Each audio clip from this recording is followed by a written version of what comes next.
Hi, welcome to the week commencing Monday, 28th of February 2022. If you happen to be watching this back at a later date and you have stumbled upon this video for whatever reason, then I would accept the card that comes up as your guidance card, your card of the week, the time, the moment. I'm using my Cosmic Mother tarot deck here, and I'm going to pull live our card for the week. So this is a week we are going to sit with this card, consider this card, think about how this a card reflects the events of our life. And it might be that, you can see that immediately as soon as I talk about the card, or it might be that it comes later as events unfold. And hopefully the card will allow you some guidance and some understanding with which to go about your day, how to react, how to respond, how to be in community and connection with others. And our card for this week is the Princess of Pentacles. So in many tarot decks, that might also be the Page of Pentacles. So for me, Princesses pages they're a youthful energy. You don't have to be youthful to experience them, though. You could be 80 years old and have a big influx of Page and Princess energy, because it's an energy. It doesn't have a number attached to it. Therefore, we can all feel this energy moving through us this week. This is an energy of rebellion, of doing things our own way, and as it relates to money, because this is the Pentacles. So it's the material world, it's our finances, it's our work, it's what we do to pay the bills. And this princess is ready for more.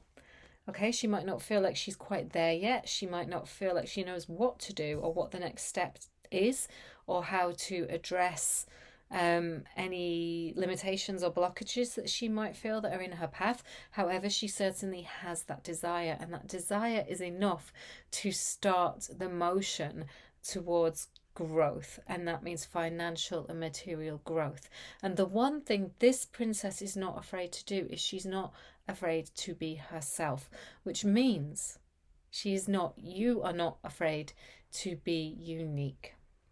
Now, the thing with any tarot card is the message in and of itself is beautiful, it's lovely, it's like, yeah, you can get on board with that. The reality, of course, is more difficult. So how do we bring this energy into your life? Now, I can't presume how everybody who watches this is feeling, but I can presume that maybe we have some blocks, maybe we have some limitations, and we certainly have some desire. We certainly have something that we are pinning our hopes on, something we want to move towards, something we want to overcome, and perhaps some ambitions and goals, lofty ones, as well as more smaller, attainable ones. So the Princess of Pentacles is looking at these goals with a view of what's stopping you. Like, whose expectations are you letting drag you down that are not you?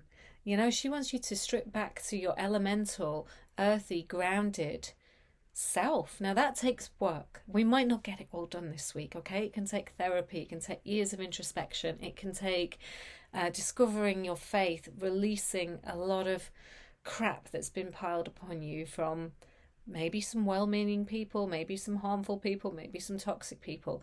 It's the work of healing.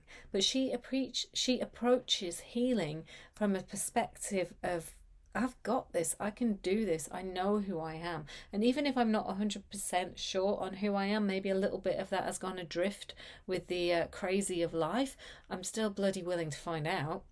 So she's that kind of energy. She's willing to learn, not least about herself.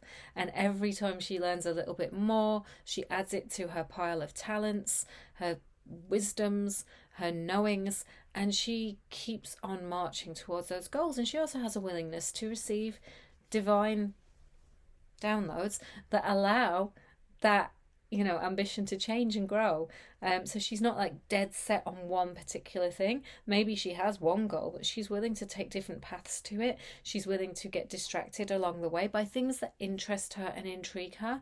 And she's willing to, recognize it's not all about the money. It's not all about the finance. It's about the fun too, the abundance of friendship, the abundance of connection, the wisdom that lies in community and being part of something, like how much more satisfying that is to her than perhaps even the money. So yes, the Princess of Pentacles is certainly with us this week. So have a think about, what are your goals? Where do you want to go? How can you begin to walk towards them today? And how can you have a little bit of a warrior attitude towards that?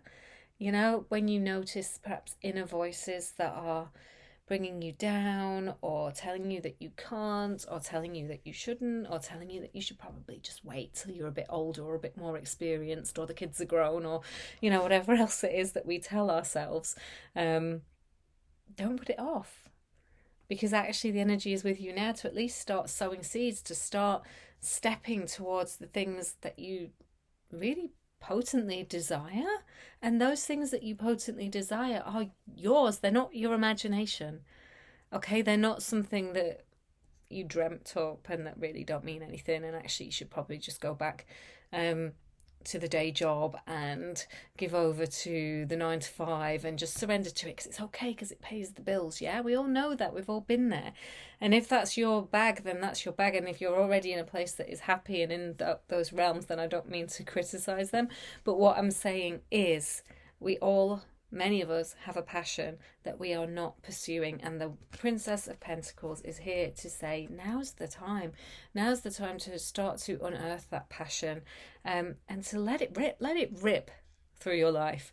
And it can be destructive, because to move into a space of change and growth, we have to release some stuff. But the teenage version of us, the youthful, angsty version of us, gets off on that release. You know, it gets off on the fact that we can put down this version of ourselves that somebody else told us we should be, or that a teacher at school limited us with, or that a parent said to us, perhaps well-meaningly, but that's kept us like in a box for a really, really long time. All of that can be burnt to the ground, and we can start to fight. And it is a fight, but we can start to fight for this grain of truth that lies within us. And recognize that, you know, we're all spiritual here. Maybe there is more than one life, and maybe we live more than once. But for all we actually know, like for fact, we have this one life. We have this one life in this body, with this name, with this personality, with this particular set of skills and these particular passions. Now, in school, they tell you it's all about the skills. It's not. It's all about the passion. Right? The passion is what you were put on this earth to do. The skills help. Of course they do. But where's the passion at? And how can you invoke it, live it, embody it? And, you know, it's no easy path. It's a happy path. It's a tough path. It's a path of self-examination. It's a path of creativity and self-expression. And what happens if you don't self-express and you don't create? I don't know. Maybe you can tell me. I know what happened to me when I wasn't doing those things. So it's a really great card to sit with. And as you can see, with each and every single card, I could talk and I could talk and I could talk, which is why we're going to do these every week. And you know what? If Princess of Pentacles comes up again in another week, the message will be different, because that's the magic of the tarot. They are just replete and full with so many different messages, so much magic. So I hope that you enjoyed this card, and thank you for being in this space. So if this card spoke to you, if this triggered something in you, if you just want to share what your passion is, then that is what the comments are for. You don't have to tell me all about your life. You don't have to make yourself raw and vulnerable, though go ahead if you want to. This is a safe space, and if it ever becomes unsafe, I will do the work to make it safe again. However, at this moment in time, we're in a beautiful safe space. So share with us whatever this has brought to the surface, even if it's just 1 or 2 words. What's your passion? What's your goals? What's stopping you? And how can you begin to tear that open, tear up that script, that old story, and become your own version of abundance, your own rebellious version. Okay, back again next week with another one of these. Bye.